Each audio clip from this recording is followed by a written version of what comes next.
So it is now 7 o'clock live from Pahrump, Nevada in the Dirt Bike Test Shop. This is Jimmy Lewis, and this Tech Talk Taco Tuesday.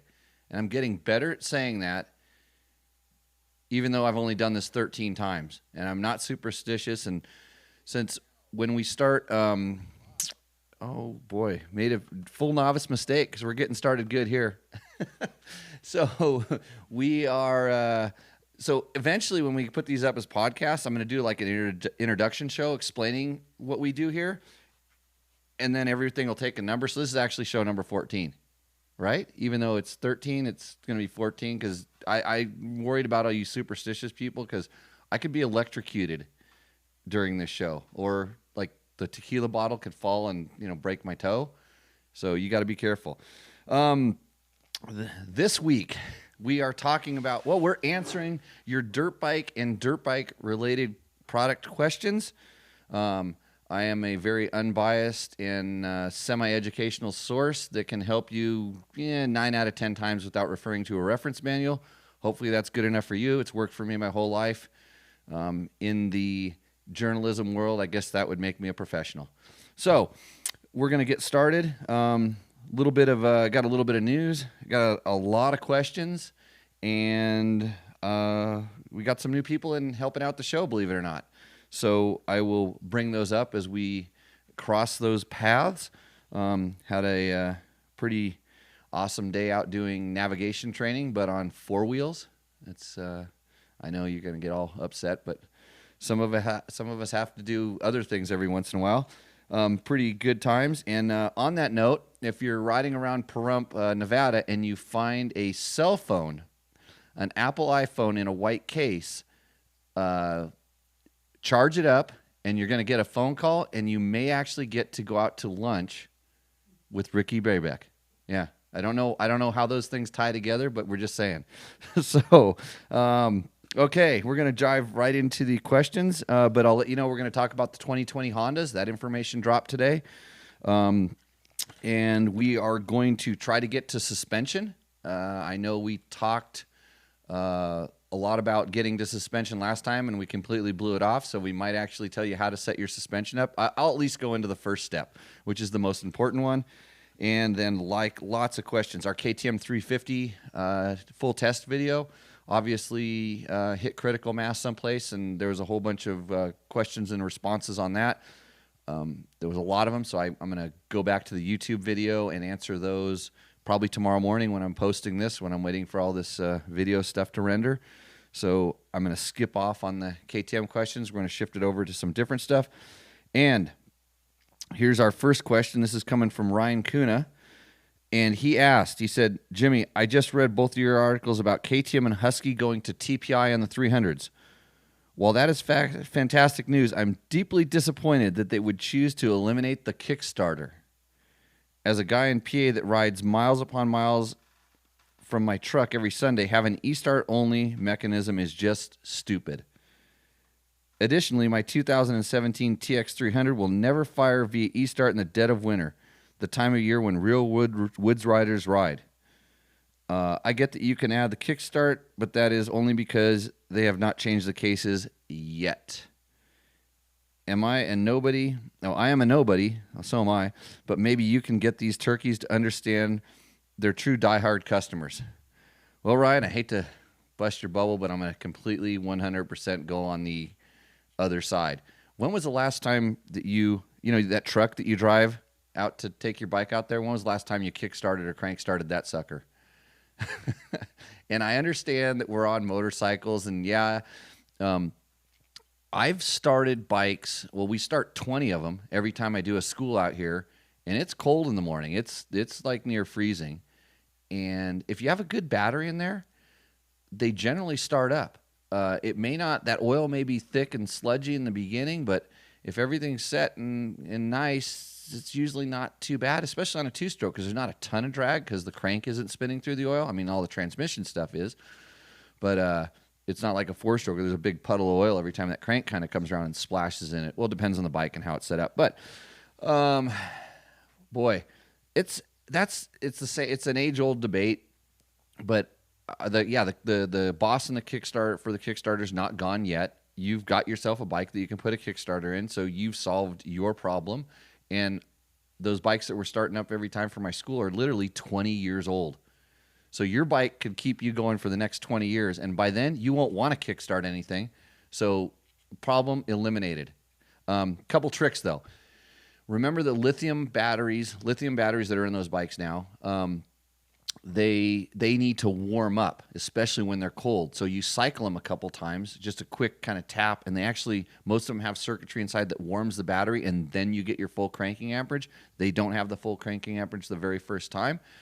And most of the time when we're riding now, hey Mitch, grab me that one right over there, that Tusk one. A lot of times it might be plugged in, it'll just knock everything off the table. That'd be super awesome. And you don't want to spill beer on that thing either, do you?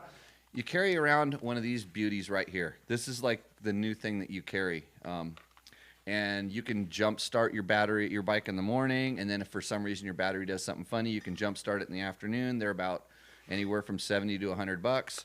And sometimes you can get them and they're literally a quarter of this size, and they will easily jump start your motorcycle. So moot point, I think, but it's the same thing. There's, it's just something new, and it's you feel like you're going to be out there, and how do you get it? I'm riding these KTMs that have Kickstarters. My EXE 500 has a Kickstarter, and if that battery goes bad, the Kickstarter, you cannot start it. I carry around a small little jumper circuit, a capacitor, and I take the battery out of the system, and then I can kickstart it. So you'll get over it, but I think that there's more people out there that are worried about weight, which is the Kickstarter adds to it. They can change the chassis design to not have to worry about the Kickstarter boss, all kinds of things like that. And then someone like Beta will stick around and keep making kickstart bikes, and because they're a niche, and then you can have your Kickstarter. So agree to disagree. I'll take the no Kickstarter because I've been riding my Husaberg I'm still broke up with the Husaberg, poor bike, that hasn't had a Kickstarter, and I've never been stranded by this bike yet. So I had the right stuff when there was a problem. So anyways, that's Ryan. Thanks for the question, and you're gonna have to forgive me on this one. I'm gonna hold up my screen and show you the name of the person that. Let's see if I can get it. Oh, you probably can't see it. It's that. Let's see, name. Where's my run sheet here? Kate's bars. No, it's backwards. Go that way and down and up. Right there. That name. Right. Oh, it's so backwards. It's like shaving in a mirror. That name. What's that guy's name? It's symbols. I'm not even sure which symbols they are. How far can a tank of oil go? What is the proportion of oil mixed? This is the question I got. I don't know. On what? On how? How far can a tank of oil go? So I'm guessing right now because this was just sent to me in an email, I believe, and I think he's talking about some of the new TPI bikes, or maybe he's talking about one of the betas that has oil injection. And I know in the test we wrote down how many, like with the TPI bike, how many KTM recommends. I think it's like 6 tanks of gas, if I'm not mistaken, but you can research that on the website. And then it basically mixes it anywhere from 60 to 1 to 100 to 1, or as lean as 100 to 1, and like most down to, so it puts the right amount of oil in there is basically what it does. I'm sure they're basing it on tests that they've done and stuff like that, but I've had nothing but good luck with oil injection so far. I haven't done dumb things like put the wrong kind of oil in there, like a caster that's not meant to go through an oil injection system. So I haven't done the bad things that you hear the stories about, and I haven't run it low and then claimed that I had oil in there, and then it seized, and they said, well, I had oil in there, because it's easy. After it empties out and runs lean, then you fill it back up and say, I had oil in there, because you would never do that yourself. So I don't understand the question. Please be slightly more specific with the questions, and then I can get a little bit deeper into it. But good job. I don't know what your name I don't know what your name is, but thanks. Hey, something else cool. The Kurt Caselli Foundation is every year they do scholarships for motorcycle racers to go and continue your education. And I was lucky enough in my younger years that I actually got a scholarship back then from Dodge Trucks that helped me go to junior college and then on to a 4-year university. And I'm a big fan of going to school, as anybody that talks to me knows, because you can't take the education away once they give it to you. So they have their a $2,500 scholarship award given to a candidate. You can check it out at www.kurtcaselli.com/scholarship. Hopefully somebody on the chat board might post that link up there someplace, and then people can see it. But anyways, it's you have to have 2 years of any level racing experience, need to be between the ages of 18 and 35, a legal U.S. resident. So sorry for the guy that asked the question before. I think not, probably not. Anyways, you have to be accepted and have a successful completion of at least 1 semester of ongoing schooling and a willingness to be present to receive the scholarship award, which probably means you get to go riding with some of the Caselli Foundation people, and that would be a lot of fun. They announce it at one of their events they have later on in the year. So I suggest if you're going to school and you want to keep going to school and have a little bit of money to do it, that's a great way to do it. So the deadline is May 25th, so get on it. Yeah, they're going to announce the winner at the annual Motodofo Caselli benefit event in June. Spencer Weber asked me about my top 10 bike lists, and I asked him for his first. I said, you show me mine and I'll show you yours. And he said he had like 4 and he never got back to me. So I'm holding that one back. So if you want to post your top 10 bike list up, go for it. I'll argue with you all day long. And then you have to remember, here's my motto for riding bikes. After about 10 minutes, I don't care anymore. I'm going to have fun with what I'm on. So it's real easy to get on my top 10 list and get kicked right off the back, just like a rotating scale. But I'm not into vintage bikes, and I don't have a lot of connections to inanimate objects that much. So okay, moving right along here. I know what it is. It's about time to talk about our Motion Pro Tool of the Week. And New York Joe is here, and you were next on my list for questions. But first this. Tonight is El Jimador, which is El Jim Adore, which is I Jim Adore myself. And so that's what I'm having. That's the tequila for tonight. Thank you very much. It's not great, but it's acceptable. Thanks to George for bringing the Ramiro's tacos down tonight. He's a little slow because they were soggy, and we judged the delivery time based on the sogginess of the tacos. Yeah, so see, Mitch learned something last time. He actually got some tortillas and brought them down there, so when the tacos blow up out of the bottom, we can take them and make like taco burrito things and do that. So, yeah, we're still missing our time at Ramiro's, but the internet connection here is way better, even on our 13.5 show. Okay, Motion Pro Tool of the Week. Here, I'm going to show it to you here, and you got to guess what it is, and I'll talk about it a little bit later. This is it. I'm waiting for the delay right now, right, because somebody's checking it out. Okay, here we go. What is this guy here? You know what that is? Actually, it's a trick because it doesn't come apart, and then if you do it right, like this, and then it comes apart. It's like surprise, and then it goes like this, and it goes back together. So don't announce it on the thing. Maybe then we'll give you a really nice Dirt Bike Techs t-shirt. You never know. I want the proper name, by the way. Maybe the part number, and tell me how many millimeters it is. Yeah, these Dirt Bike Test shirts are super awesome. There's a little button on our website that says store. You can go grab them there, and they're superior to any other T-shirt. Well, Gabe walks in like a rock star. Little late. You know what you're going to have to do for that, right? Yeah, I'll tell you in a minute. Okay, back to the questions. New York Joe, is asking, he's talking about his 2019 Honda CRF 450X, and he says, going to a flex bar, being a taller rider, do you have a recommendation or go with what's comfortable? I think that question answers itself. I would go with what's comfortable. And as your riding changes, sometimes your bar position changes and stuff. I'm a big fan of basically, having some adjustability, and the cool thing about the flex bars allows some adjustability in the angle of the bar. Kind of learning what you like in the sweep, and I know that you also own a KTM, and the KTM has a very flat bar.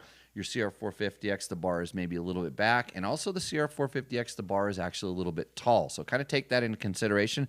The guys at Fast Company are experts at knowing which bend angle, all that stuff. And if you call them, they can answer that question. So when you're taller, it depends on how some people are tall, longer legs, longer torso, different things. And it depends on how you ride, whether you need a taller bar or a shorter bar, because some tall guys have really long arms. So go with what's comfortable. Installed, you said Yokohama, but you meant Yoshimura. Yoshimura pipe with the silencer and a JD tuner. My bike is still pipey. Do you think the tuner can flatten the power band out a bit? Absolutely. So the way to do this is to generally add a little bit of fuel and possibly take out some ignition tuning. So, and it depends on where it's poppy. So if it's the first, the blip of throttle, like, first quarter, and that's generally where bikes get snappy for most riders, that's either the green light, which is the first one, or the red and blue, which is the quote pump squirt. And that's like the sixth thing you adjust. So make a note of where yours is at now and try, adding some fuel in green and see what it does. And then try adding some fuel in blue and see what it does. And then go back and forth and try it. But I will tell you that the Honda is very responsive to the green, the yellow, and the red. So the tuning zones it's very responsive to, not very responsive to the blue red, which is the pump squirt or the accelerator pump jet kind of setting, if we were talking about it in carburetor terms. So that's completely the opposite from my experience with KTM and Huskies. And those are the two bikes that I've tried the JD tuner. Well, I've tried it on a Suzuki, and the Suzuki didn't seem to, it responded to everything. So I would try that. If so, would you mind sharing your settings? I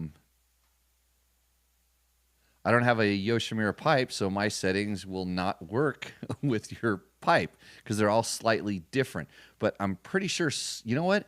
I think we're going to actually put our final settings up in our next update, and we'll see how they compare. But for the most part, the standard settings that come on that tuner are pretty good. I deviate a little bit because I think their tuner, when they say open pipe, is more for like a true open pipe, more like your Yosh pipe is. But if you put the spark arresters in, I think it still flows a little bit more than the FMF one. So everything's different. And then it's personalization. That's why they allow you to tune it. And let's see. For an intermediate rider, would an ECU change be warranted? I don't know where you can get it ECU for this bike. Currently, I'm trying to get one from Vortex right now so I can test it. I think for any rider, ECU change can be warranted if you know what you want. Like, what's wrong with the one that's in there? And that's what I always ask. What's the one in there doing that makes you want to change it? Like, what specifically is it? Because maybe you don't necessarily need to change the ECU, because with a different ECU, then you can also change ignition maps. But right now, I think you can kill that bike with fuel. I can kill mine with just fuel, and then the other thing is, if it's too snappy, you could also put the airbox cover back on. that'll really tone it down. And if you want something in between, modify your airbox cover. Like make it a little bit bigger and a little bit bigger until you kind of get to that point that you want, or find better inserts for the exhaust to kind of cork the exhaust up a little bit. I don't know if that's the best method, because then you're starting to add a little bit of heat, but it's all tuning, and hopefully that helps. Recently ran a 1551 and 49 drive and thought the bike performed well. Would you recommend testing any changes with the front sprocket? What's stock? I don't. There's a sprocket right over there that didn't fit, but it's the right tooth count. Can you count that tooth? That's what's awesome about being here in the shop. I can answer questions based on stuff we have laying around on all the tables that are piled up with way too much junk. So I think it's 14. Does it say 14? I'm pretty sure stock is 14. It usually is. Mitch is counting desperately. 14. Yeah, so gearing it up for 15. If you're going to go really fast, I like to go slow, so I wouldn't go 15. I wouldn't go 13, because I don't want to ride that bike any slower, because that's not what it's designed for. It's designed for going fast. So I think it goes plenty fast with the 14. I think we're at 1450. I think we dropped one in the rear is our kind of current setting. We're running that Sunstar sprocket and testing out the durability of that. See how that goes. So, Joe, hopefully I answered your questions. Let's see. I saw a question pop up across the thing. Okay, hey, everybody in the chat room, I just want you to know that Jenny Henriksen might be a dude.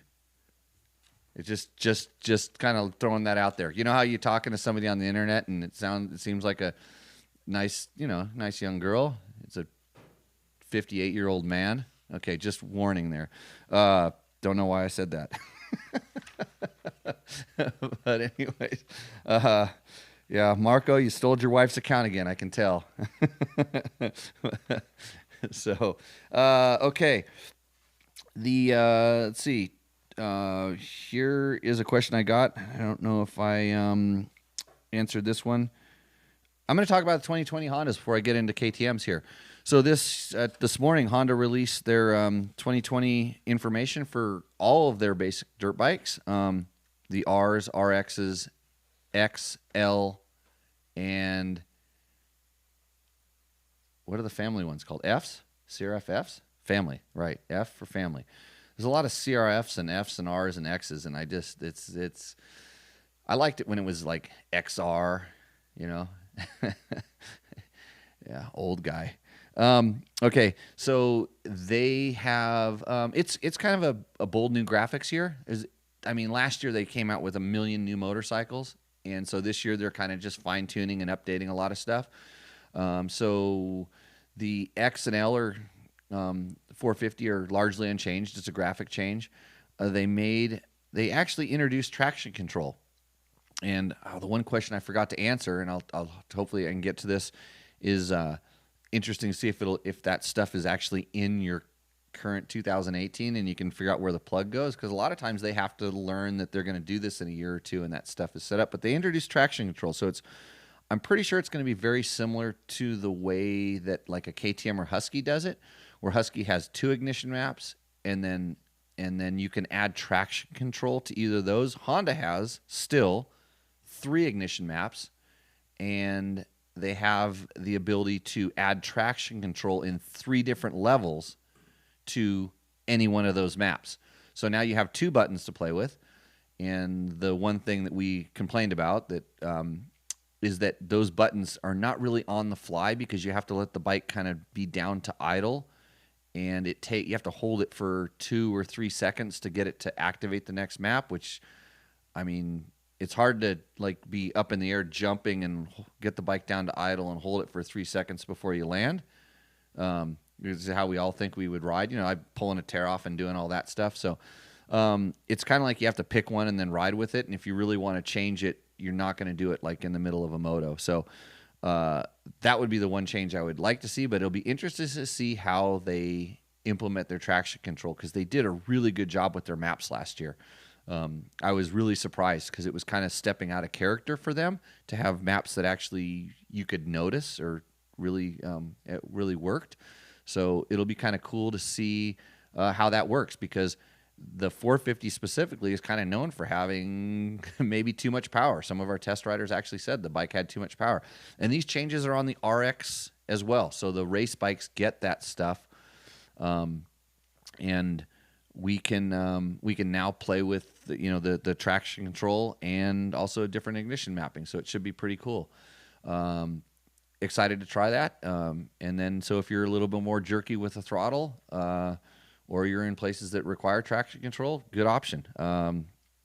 Sometimes I think that's more of a kind of a sales floor, kind of feature. I call it seat bounce. But at the same time, when I ride, I remember the one that really impressed me was off-road. Husky had traction control on one of the FX, I believe it was. And it blew me away by how good it was. And I usually don't like it because it seems like it takes some of because I want the bike to spin sometimes. And it still allowed a just enough spin, but when it got too much, it kicked in and did its job and kind of helped with making the bike more rideable. So hopefully we're winning with that. Like I said, a lot of graphic changes. The 250 actually gets some changes to alter the power. They're really working on getting that on the 250R. They're trying to get that power shifted down a little bit lower. If you want to read about the 2019, our test is up on the main slider on Dirt Bike Test. You can read about that bike. And hopefully I'm going to get Trevor to ride our 250 RX and then talk about why you would want one or the other. And he's like cringing right now. He's like going, I have to write more stuff. It's like, yeah, that's what we do around here. Right after you ride. So we've kind of got the 2019s covered, and then we'll ride the 20s coming here when they get released. I think it was in July sometime. And then we can kind of see if they did get more power out. The 250 RX would indicate that there is bottom end power available in the R, and for sure when you start doing a cam change, they're doing some stuff with the air filter. They took the resonator off the exhaust, and so they're looking for it. They might be able to find it in there. I don't know if it'll ever get to the point where the Yamaha is, but time will tell. They won a Supercross championship with it. So okay, we're back into we're getting down to the KTM question here. 2016 KTM SFX 450 Factory Edition. The launch control and the mapping control are clunky and erratic. Didn't I just say they were actually pretty good? Hey, I like the way they switch on the fly. KTM changed this setup for 2017. And they changed it for 18 and they changed it for 19. Can these be replaced with an aftermarket ECU and JD jetting, and would you advise the same? I would be willing to bet that those ECUs are programmable because they're competition bikes, and you could get the current programming for your 2016. I don't know specifically, but there's plenty of guys out there that know that stuff. I know Chris Blaze does a lot of that kind of stuff. So you can check him out. He's just search Chris Blaze, and what is Chris's... Patty's always on the Facebook. She should find us and chime in and let us know if get a link. You could search him on Facebook right now, and they can do the tuning, and he would know specifically more about that. He's known for off-road, but for sure he can tune a motocross bike, no problem, and that would answer your question. I know there are aftermarket ECUs that you can do stuff with. You can get Vortex ignitions for those. Absolutely, you can put a JD jetting tuner on it. But it really depends on what you're trying to... Blaze Racing.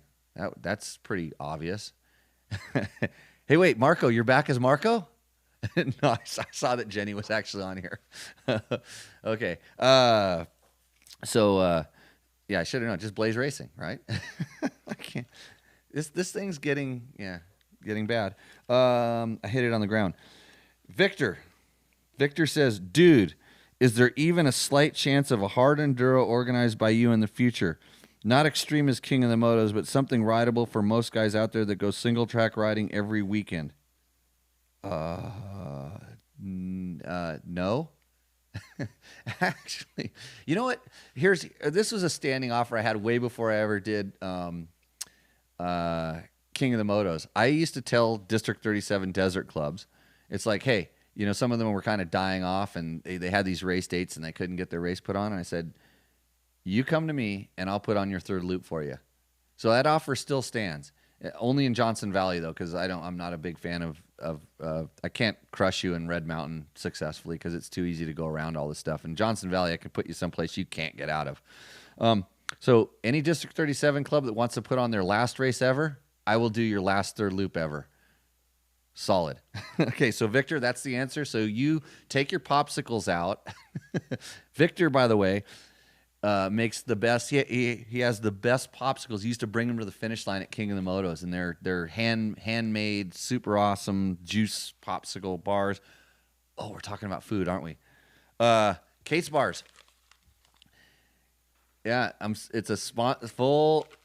It's Kate's Bars. Kate rides dirt bikes better than you. Okay, that's why you should eat Kate's Bars. And I'm serious about that. Kate is an awesome rider. You can search her on Facebook too. This is what keeps me going all the time when I'm riding, and they have cool flavors. This is the Tram Bar, milk chocolate and peanut butter, and then they have the mango coconut tiki bar. And if you email me at Jimmy@DirtBikeTest, I might give you a discount code that'll make them cheaper than any other bar you can get, and then you'll get addicted to them like I am, and then it's enough said. And then anytime you're riding, your friends will wonder why you have extra energy and the stuff you're eating tastes good. So get a Kate's Bar. Email me for a promo code. Let's see. Now for the current question. Okay, this is another one of our viewers. Christian asked. He asked actually a couple questions, but I kind of narrowed it down to the one. He was asking about the fuel rail on a KTM and a Husky, and he said he'd been reading about it on some KTMandHusky.com, and it says basically blah blah blah. So everything he says that there's a 90-degree angle in the fuel injector, and they on this thing, I researched it briefly, and I have not used one of these things, so I can't tell you. He says that that 90-degree turn in the fuel injector is losing power and causing the bikes to run improperly. I have never ever experienced running improperly or a fuel delivery. And then here's the only reason I'm going to go with that is because even when we've done stuff where that 90-degree and just had fuel flow through it, there's so much fuel going through there. I don't care how wide open your bike is. It's never that much flowing through that thing. So maybe if you're doing a snow bike with a turbocharger on, something like, I don't know. I don't have a problem with power on my KTM 500 ever. And really, you think about how much flow something like that, I mean, yeah, sure, sharp bends can change. Get an engineer in here. I don't think it's. I'd have to actually test it back to back to see if it actually made a difference. But because I mean, there's a 90-degree coming right out of the tank, isn't there? Most. There's no return on these. There's no return. It's just the 90-degree angle, like right at the fuel injector. The way they connect it, it makes a 90 before it sets on top of the fuel injector. I don't think it's an issue. I mean, maybe if you're a top fuel dragster and you're trying to dump nitromethane inside of it, something like that could be an issue. But I would have to try it to actually give you a real. My magic wand is going to spill my beer off the table. This one right here. This one isn't even open yet. I'm saving this one. Yeah, I gotta have a little more of this. Let's see. So, anyways, if it was true, why would KTM have not fixed this by now? Because it's not a problem. It's not a problem for 99.9% of us, or something. Yeah, look at just. I don't think it's really that much of an issue. Yeah, fuel flow. I mean, if there's an issue in there, it's the fuel injector getting plugged or clogged before any of that thing would really make that much of an issue. Have you seen the filter that they squeeze the fuel through? The that little cone filter? That's way more of a restriction than that 90-degree angle.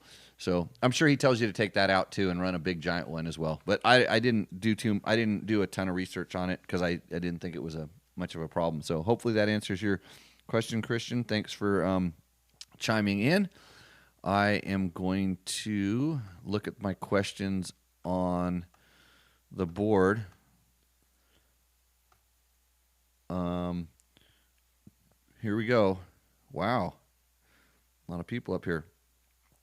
Yeah, Garrett, I can't wait for my oil injected Beta 200 either. I gotta check in and see. See, Patty was on the thing. Patty should have answered the Blaze Racing question. But anyways, yeah, if you need engine work done on a KTM 4-stroke, actually Hondas too, because Chris was there as well. Man, he is the guy. Honest, knows what he's talking about. Doesn't and I do most of my work on my own stuff. And when I have a problem, something strange or whatever, I call Chris, and then he'll tell me whether it's strange or I'm an idiot.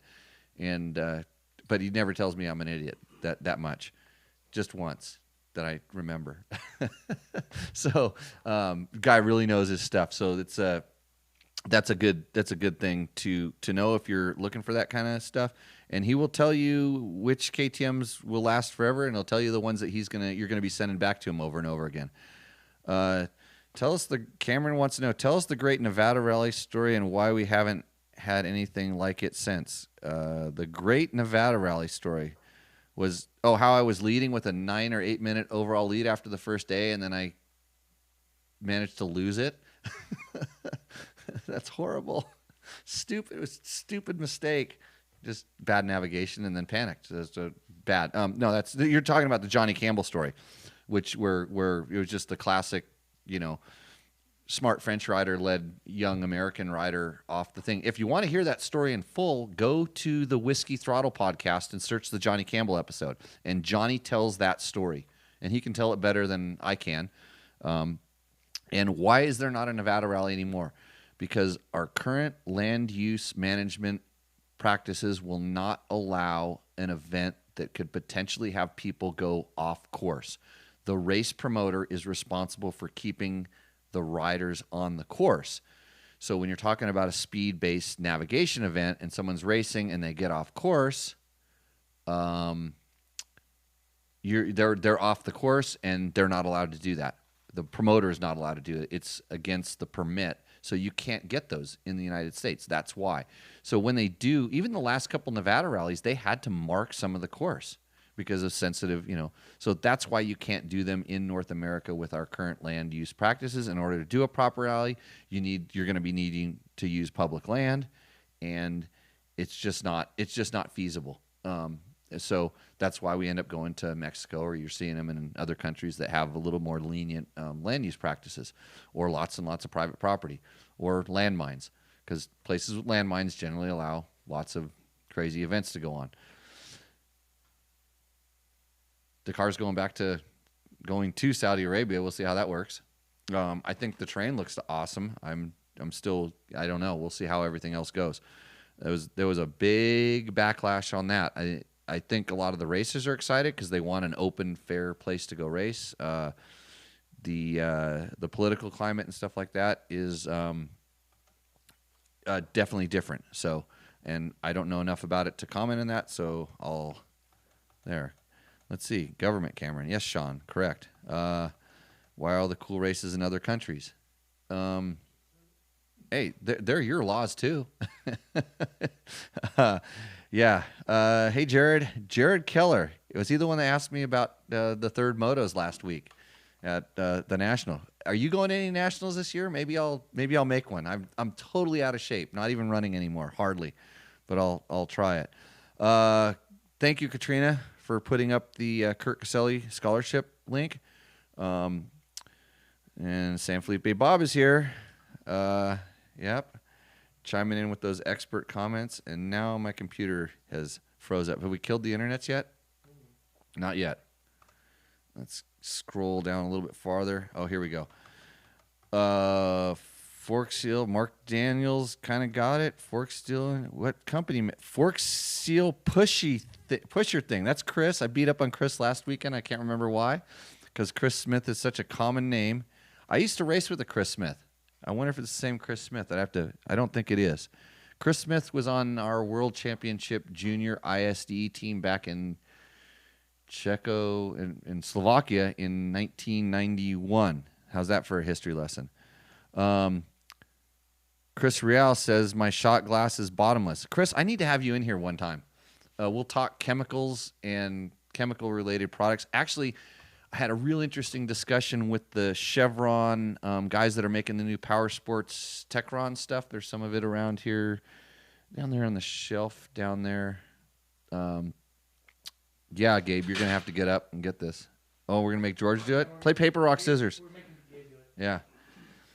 Let's give me his cameo. Yeah? You got that stuff? That stuff right there.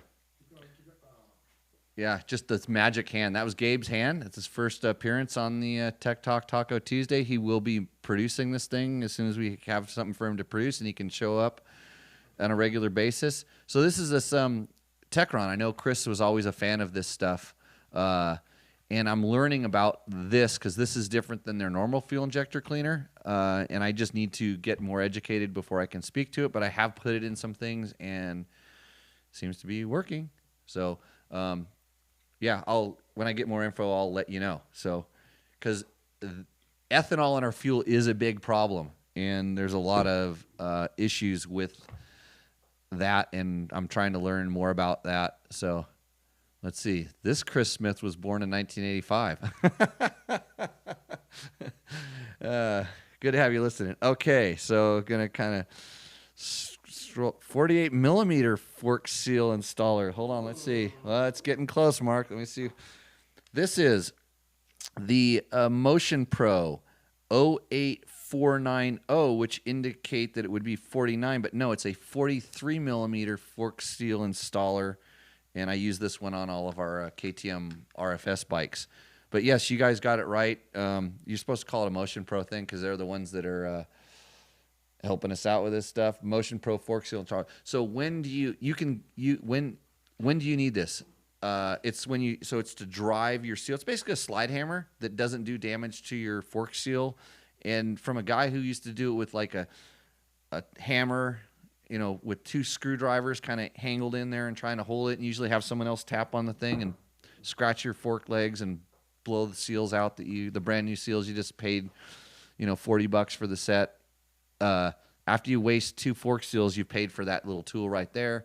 And if you do them every once in a while, it's probably worth it to have. Or if you're a shop, get the good stuff. And that's what makes Motion Pro tools so good. They are good. Yes, you can buy knockoff ones. And here's my take on knockoffs. This is why you got to be careful of knockoff anything. You know what it is? It's a copy of the guy that took all the time to R&D and develop and design and whether there's, luckily, you'd be lucky if you can get locked into a patent and protect you from having knockoffs made, which isn't always the case. But if you really want stuff to continue to evolve, companies like Motion Pro that are, they sent me such an awesome tool like a year and a half ago, and I've been kind of trying to break it because that's what I do. I break things. And it hasn't broken, but it's super expensive. It's this trick little, like we have that thing on the MP tool. But companies like Motion Pro are constantly evolving and designing and kind of pushing forward, making better stuff. And if they go away, there's nothing to knock off. The company that knocks that off doesn't have a genius that they have to pay a lot of money that's going to figure out how to make your tool better or a better tool for you. So think about that. That's why you should support the companies that support this show. That's somehow we all are responsible for where we end up putting ourselves. So pay attention to that when you are making purchases. That's my 10 cents on knockoffs, because you're going to save, maybe half sometimes, but what are you really doing? Okay, let's see. Scrolling down a little bit farther. Jenny says, I'm the best. See, this is where I'm getting confused because I don't know if this is Jenny or Marco. I know your bike runs great. I tuned it around the parking lot here at the house.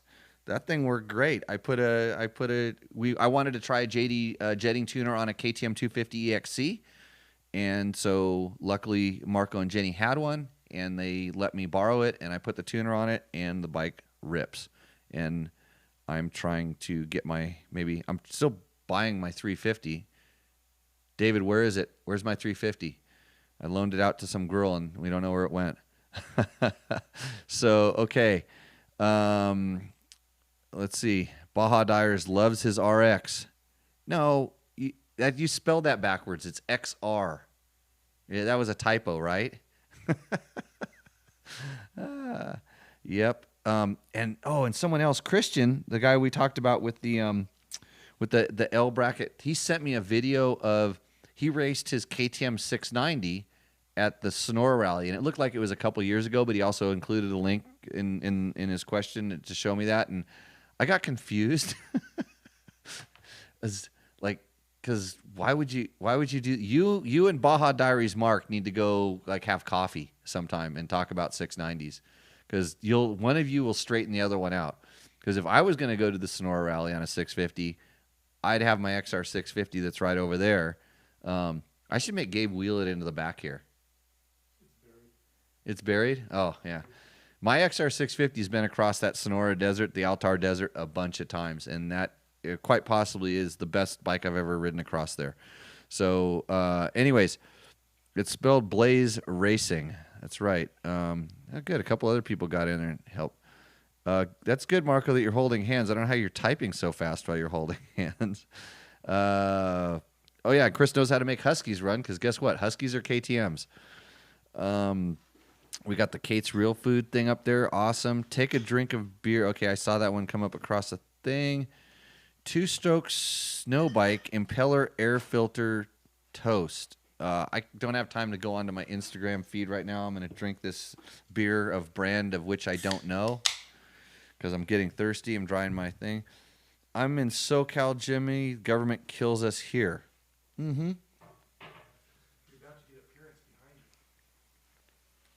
Oh, an XR 650 might roll into the back of the screen with a big giant tank.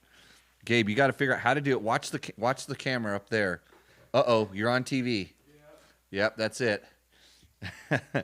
Yes, my XR 650 has an electric start. It doesn't work right now because there's no more parts in the whole world for this custom Baja Designs electric start. But maybe you can, email Baja Designs and ask them. Say I need a new ring gear. Okay. Oh, tell us about the time you qualified for an AMA National for Cycle World and wrote a story about it. Cameron, you want to know why I wrote a story about it? So I don't have to tell that story ever again. No, because I forget. I forgot I did that. No, I didn't forget. Yeah, it was back in the Jeremy McGrath, Greg Albertine, Jeff Emig days. Those guys. I was a journalist at the magazine, and I wondered if I could qualify for an outdoor national. So I did. I qualified 40th, basically because I was slow, but I get good starts. I actually get into the last chance qualifier. They have a moto. They take 36. Like, I think back then they took the top 10 were seeded. The 10th through 36th was based on qualifying times, practice times, and then they had a moto with everybody else. It was like a last chance qualifier, and I could get good starts. I had an Eric Krippa tuned CR250 in 1996. That was the year before the aluminum frame.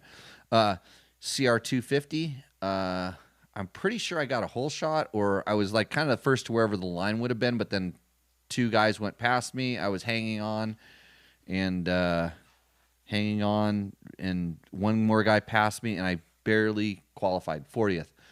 So I made the show, which was super awesome. And then Chuck Sun walked into the pits, and because he was a former AMA national champion, he walked up and told me, "Jimmy, I think I'm going to race today."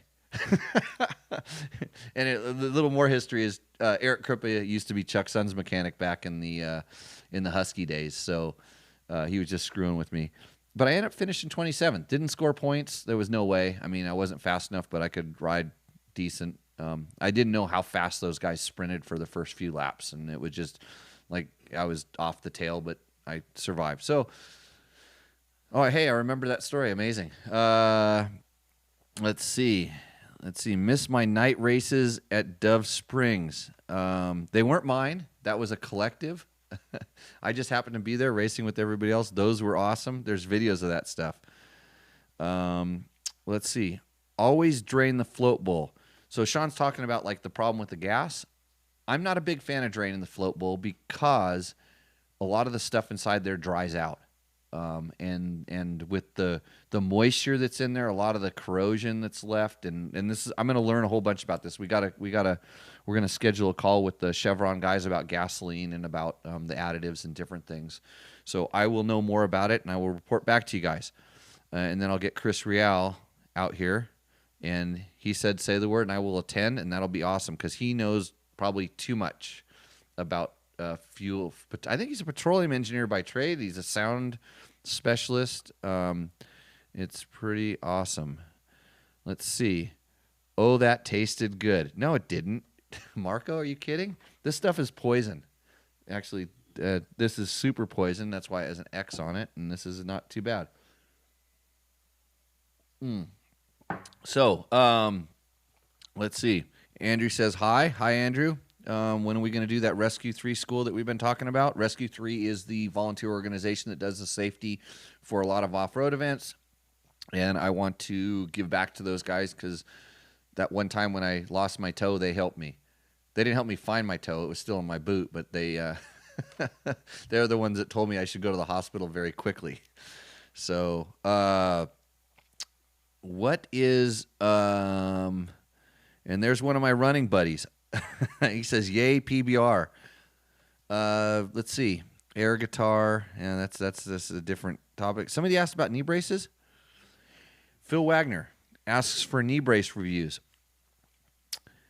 Man, we did one back at Dirt Rider that was actually pretty good. And the interesting thing was I had a couple doctors, some that were motorcycle enthusiasts and some that were absolutely not. They were just knee specialists. Look at some of the braces, and it was really interesting what they said about the knee braces and how they were perceived and stuff. So they, but I haven't done one for a while. I actually, believe it or not, I've been wearing quite a bit of knee pads. I got my knees pretty strong again, which is super good for me. And then I kind of wear knee braces when I ride at the motocross track, and I'm going between asterisk braces lately, and I have some EVS ones, I believe, which I'm happy with. They fit, and that's the biggest thing. And like any protective equipment, it has to fit, and then it's good. So I haven't done – there's so many reviews I'd like to do. It's just a matter of that takes a staff and full-time, and this is – part-time and spare time and doing stuff like that. But as we grow, I want to do that helmet test I was talking about a while back. I really somebody needs to do a real good helmet test because there's a lot of, companies now with new stuff coming out. And I would like to see how that technology really performs in some sort of a kind of a standardized test, but one that shows what these helmets are actually doing, and one that the helmet a standard or a test that the helmet can't be built to, because you can't tell me how you're going to crash. And that's really, you have to kind of do a lot of different stuff to see how that works. So knee brace test would be another good one, although it'd be hard to find, a way to really, quote, test those things. But when we use these products, we use stuff like you would in everyday, walks of life, riding, testing stuff out. So when we're doing this evaluation, we don't just get the product, read the press release, wear it at the intro, if there's an intro, and come back and say, hey, this is great. I went to the Alpine Stars helmet intro probably about a year ago, and I'm almost I know the helmet pretty well, and I'm almost waiting to actually crash with it to kind of give my final decision. It's a good helmet. It's a light helmet. I think it's nice, but I, quote, haven't tested it. I did actually at the intro. I kind of put my head down on the ground, and it did its job. But any helmet would have done that particular job. So, something with helmets, it's crazy. Safety equipment, someone was asking me about wrist braces. We just have a test on a Mobius wrist brace on the website. Wrist braces, actually, because our guys, I did not wear one. Our other guys did. I probably should sometimes because my wrists are junk. But a lot of these things, what they're doing is the safety devices are kind of transferring load or dispersing energy. The climb, they have an impact suit, aggressor suit. The name eludes me right now. That has some interesting foam that hardens. It's soft, but it hardens up as you hit it. It's not the D3O stuff. It's different. And there's so much cool stuff coming out there. I'm sure this all stuff is gonna evolve and get better. But how do you properly test it? It's difficult, but we'll try, do our best. Moving right along, saw some other stuff kind of post up here. Cameron's been putting marine grade stable in my gas tanks and run the bike for a few minutes to let it get in the carburetor ejector. What do I think about that? George, what were we using? We were using Seafoam. Startron. So we've been trying all this different stuff. And a few years ago, I actually did a test, and this is one of the things I want to talk to the Chevron guys about, where I was hanging pilot jets inside of glass containers, and then so just like the pilot jet would hang inside the carburetor, and then sealing it up and kind of letting them sit over time to see what would happen, which ones would plug, and a bunch of different things like that. So I want to kind of develop some sort of a little test for that. So it's like a not super scientific, but a good way to try to see what these fuel stabilizers do. But the enemy right now is ethanol. And one of my other techniques, especially with the 4-strokes, and everybody goes, you can't put 2-stroke oil on 4-strokes. Yes, you can. But anyways, my last tank of fuel before I stored my bike, I would mix my bike at 50 to 1, and run that last bit of fuel through there with the oil in there, because my 2-strokes were not plugging pilot jets. It may have been because the pilot jets were a little bit bigger sometimes, but sometimes that oil would go in there and kind of coat the brass and kind of help it and make it so it was harder for stuff. We noticed that would help.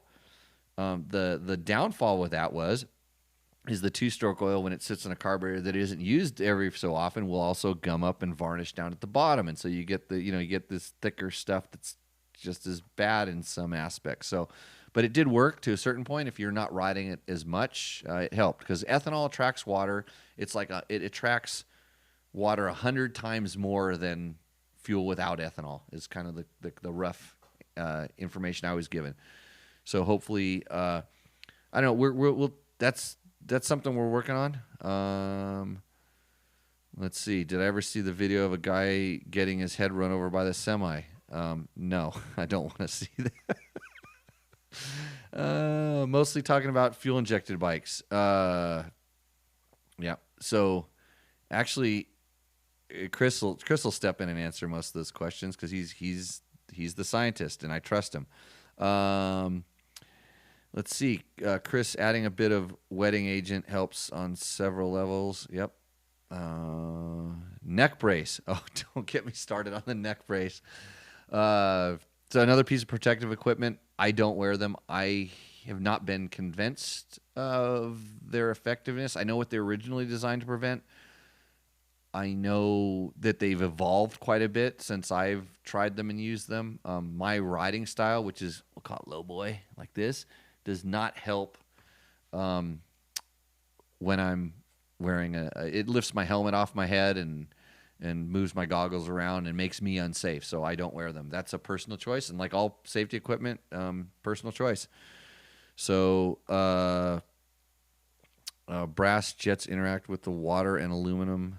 Yes, correct. Okay, so we are running through most of our questions. I know another sponsor we didn't talk about. TM Designworks has come on board with Dirt Bike Test. And so what I want you to do is, if you're on the website, you can look on the side banners on Fresh Dirt, and you'll notice that they're up there. They're up on the slider. I have been using TM Designworks products on our test bikes, even back when I was back at Dirt Rider, even back when I was racing. And I've had really good luck with them. And pretty soon, one of these times, I'm going to pull some of them off our bikes and bring them in and show you these things and how destroyed they are. And I'll tell you that, and destroyed in a good way. They are well used and have lasted a long time. And I clipped a rock on our 450X last week when I was riding with Chris, who's not here. He wanted me to say for you. He wanted to say good. Everybody, good. Good. It's good. I moved a rock that had to have weighed like 50 or 60 pounds. I was just kind of going around a turn in a little bit of a rut, and it moved this giant rock with the chain guide. And when I hit it, I didn't worry about the chain guide. If you've seen the braces on the Honda, and actually go look at our 450X when I rode the Johnny Campbell race bike, how they brace that chain guide on there. You can see, I thought for sure, I didn't worry about the chain guide. I worried about the mounts in the swing arm. I thought it would have torn it off.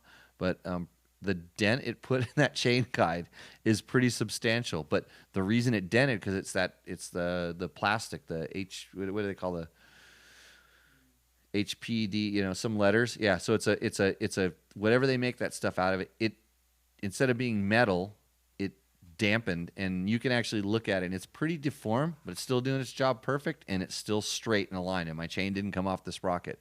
So good stuff. They make the slide and glide kits and all kinds of different things that your chain and protective stuff. Their skid plates, I really like their skid plates a lot because they're not aluminum, but they're as tough as aluminum, so they don't affect the handling of the chassis. And hopefully you check their stuff out. It comes recommended. We have a test on the chain guide, and I think that's it on the website right now, but expect some more stuff in the near future. And that's it.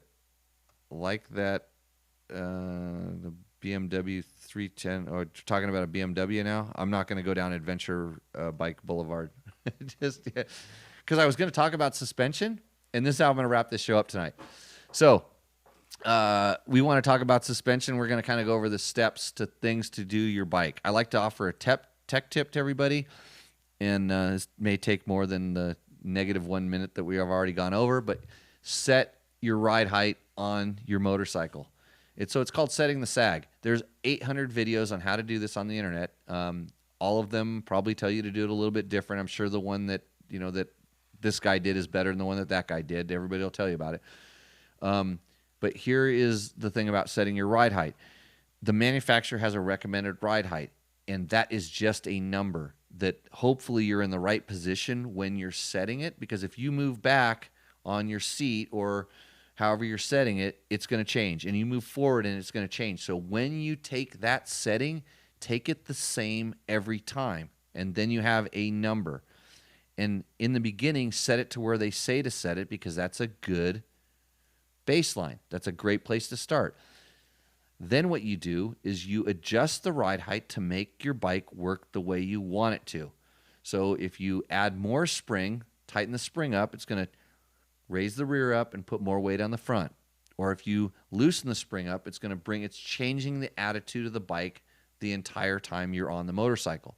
So it works all the time, how it changes. Use that as the baseline.